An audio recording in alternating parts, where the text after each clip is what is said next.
In room 319 of the Hampton Inn, a horrifying discovery awaited. One so gruesome it would haunt all who encountered it. Inside the bathroom, blood mixed with water painted a harrowing picture of the violence that had taken place. On the floor lay the small, lifeless body of 11-year-old Joshua Oates. His skull was crushed by a heavy metal body, and over 60 brutal injuries marred his fragile body. A seemingly ordinary hotel room had turned into a chilling crime scene, a macabre altar of violence. This devastating discovery launched a haunting investigation that would soon unearth a far darker tale than anyone could have imagined.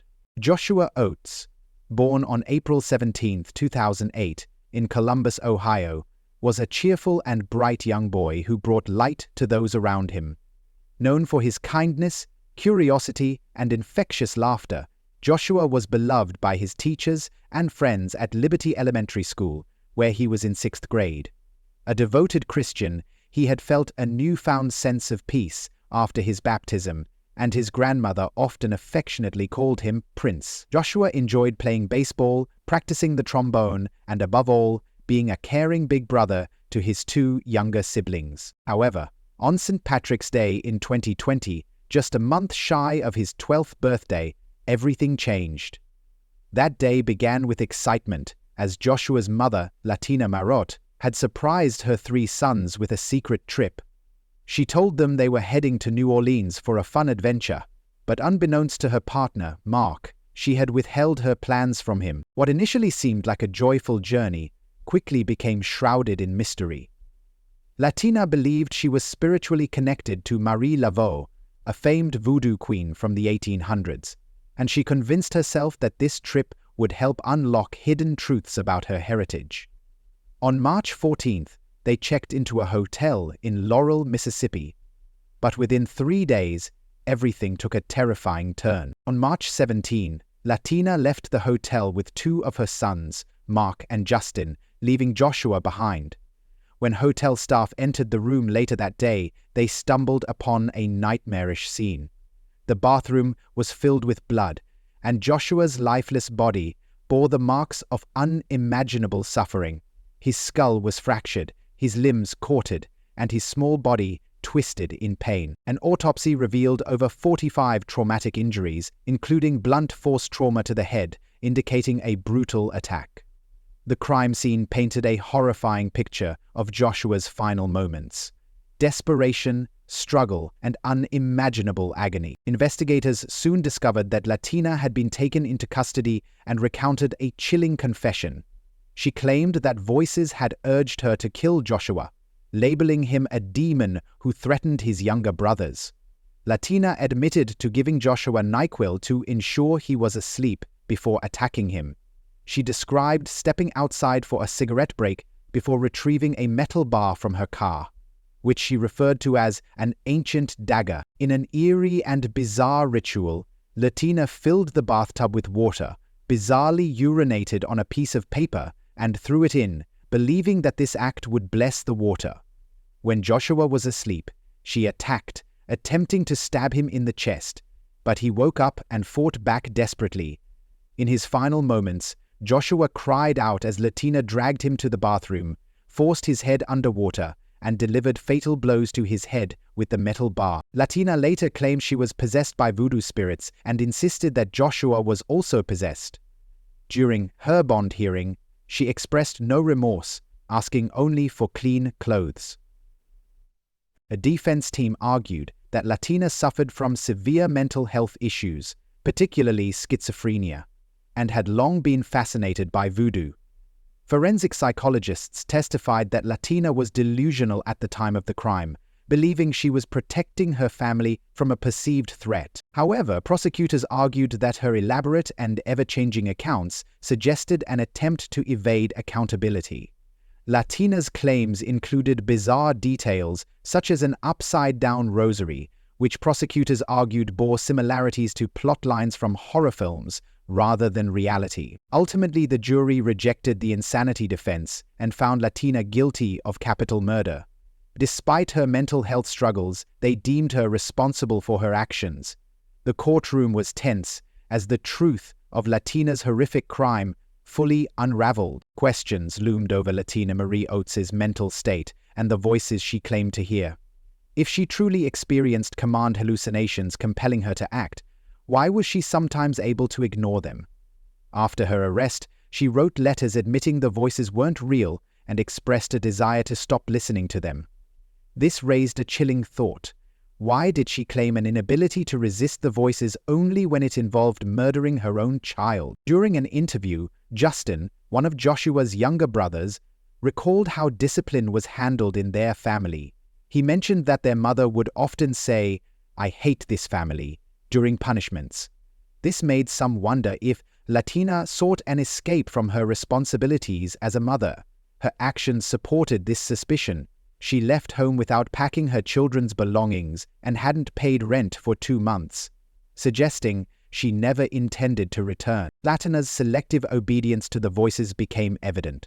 For instance, she ignored their instructions to bury something in the forest to neutralize bad energy.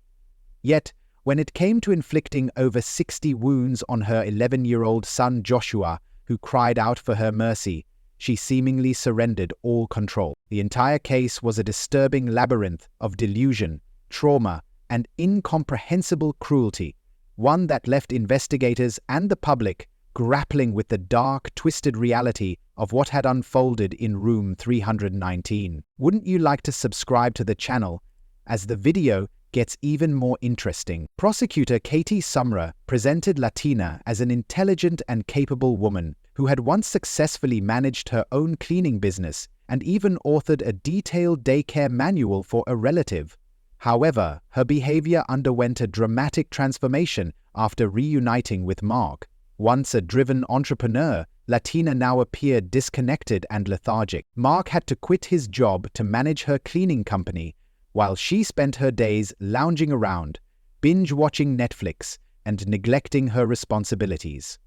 Somra argued that Latina's actions were meticulously planned, citing her decision to transport a heavy metal bar from Ohio to Mississippi and her purchase of NyQuil, which was supposed to be for Joshua. Toxicology reports later confirmed there were no traces of sleep medication in Joshua's system. It became evident that Latina had given the NyQuil to Mark and Justin, most likely to ensure they remained asleep during the horrific events that unfolded in the bathroom. The two boys, Mark Jr. and Justin, witnessed their mother dragging Joshua and heard his desperate cries, memories that would haunt them for the rest of their lives. These tragic scenes played a crucial role in shaping the investigation, particularly after the Amber Alert was issued for Mark and Justin. Latina, aware of the alert, had turned off her phone, signaling a clear admission of guilt. Even in her statement during arrest, "I understand why you're here. I didn't mean it." There was an unmistakable acknowledgement of the crime, despite her apparent disconnect from the brutal actions. Concerns also arose regarding Latita's mother, a mental health worker who had long been involved in her life. Some speculated that she may have interfered with or influenced Latita's mental health treatment. The coroner was suspicious. Psychologists who initially assessed Latina's mental state later admitted that their conclusions were flawed, acknowledging their inability to accurately gauge her condition.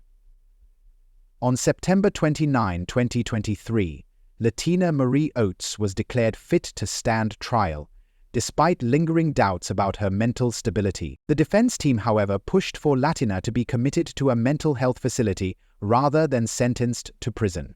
They emphasized the emotional difficulty of the case, particularly for Joshua's father, Mark Oates, who had already suffered profound loss. The jury faced the arduous task of determining whether Latina had truly understood the moral and legal boundaries of her actions at the time of the crime. Ultimately, Judge Williamson sentenced her to life imprisonment without the possibility of parole for capital murder.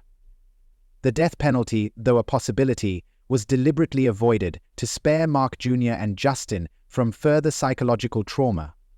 During the trial, Mark testified about Latina's increasingly erratic behavior in the early months of 2020. Despite reaching out for help, intervention attempts repeatedly failed. Friends and family of Latina shared insights into her troubled past, revealing a history of abuse, particularly at the hands of her mother. Some speculated that this abuse had fueled her descent into violence, creating a path of emotional instability and desperation. Latina's ex-girlfriend described her as highly intelligent but manipulative, with a history of escalating conflicts and strained relationships. The tragedy left Joshua's surviving brothers, Mark Jr. and Justin, with deep emotional scars that continue to shape their lives. Despite ongoing counseling, they will carry the trauma of losing their brother and mother in such a brutal manner. Yet, they are encouraged to understand that their past does not define their future. Both Mark Jr. and Justin hold the potential to rise above their pain, inspired by their resilience and determination to create lives that honor Joshua's memory. In reflecting on this devastating case, it becomes clear that preventative measures could have potentially altered its outcome. While some believe Mark struggled to confront Latina due to emotional manipulation, the ultimate responsibility lies solely with Latina. Regardless of her mental delusions, she consciously chose to end Joshua's life. Now she must carry the burden of that choice for the rest of her days. The haunting memory of Joshua's final moments, his cries for help, and the overwhelming terror he must have felt will remain as a form of eternal punishment for Latina. Wouldn't you like to subscribe to the channel at this point to enjoy more interesting documentaries? The ripple effects of Joshua's death extend far beyond the courtroom, impacting family, community, and even the public at large. The haunting nature of this case has left many questioning the boundaries of human behavior, the role of mental health, and the influence of environmental and personal histories. People grappled with the complexity of Latina's mental state, her alleged delusions, and her shifting narratives, wondering whether they were genuine or a means to evade responsibility. The inconsistencies in her stories only added to the public's growing discomfort as details emerged of bizarre rituals, claims of divine voices, and accusations of possession. Latina's defense focused heavily on her mental health, presenting evidence of a long history of schizophrenia and the impact of her mother's abuse. Yet, skeptics argued that her actions suggested a conscious decision, rather than uncontrollable impulses. Forensic psychologists debated whether forensic mental state rendered her incapable of understanding the moral weight of her actions, with some experts pointing to signs of premeditation, such as her deliberate use of the metal bar and her apparent attempts to erase traces of the crime by ensuring the other boys were asleep. The community of Columbus, Ohio, where Joshua grew up, was left in shock and mourning. The once vibrant Liberty Elementary School where Joshua attended became a place of somber reflection. Teachers and classmates struggled to comprehend how a boy known for his kindness, humor, and love for music and sports could become the victim of such a horrific crime. Joshua's memory became a focal point for memorials, charity drives, and efforts to raise awareness about child abuse and domestic violence. Meanwhile, Mark Oates, the father, faced an unimaginable loss. His testimony during the trial revealed a deep sorrow, but also a sense of responsibility to ensure that his sons received counseling and support. Mark had once been a devoted family man, raising 3 sons with his wife. Now he found himself a lone figure, navigating a future shaped by grief, but determined to help his surviving children find a path toward healing.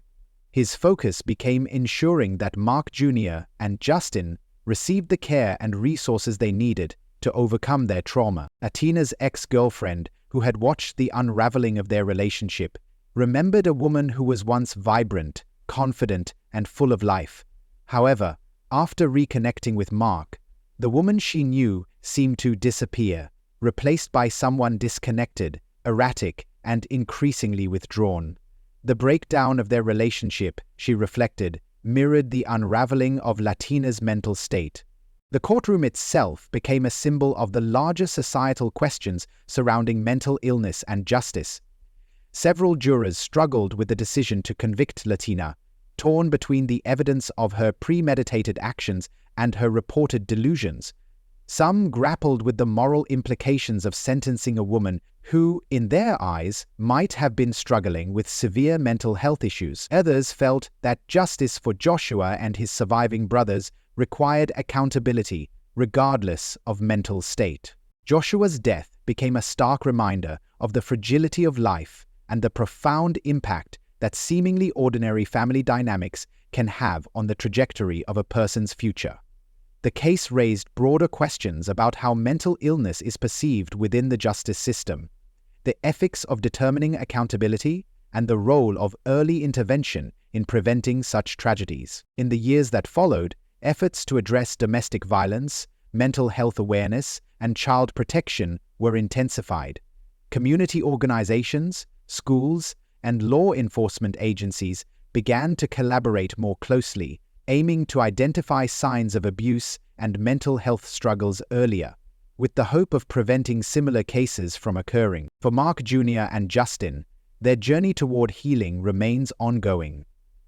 While they continue to struggle with memories of that tragic day, they have found strength in the support of their extended family, friends, and community. They are reminded daily that, despite the loss of their brother and mother, they have the power to choose a future filled with purpose and hope. The memory of Joshua Oates lives on as a symbol of innocence lost, a reminder of the fragility of life, and a call to action for greater awareness and prevention.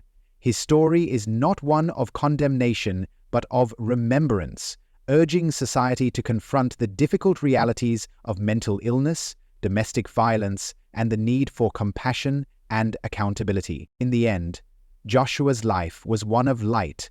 His memory will forever be a source of reflection, hope, and the pursuit of justice. Like, share, comment, and subscribe to the channel. Thank you for watching the video.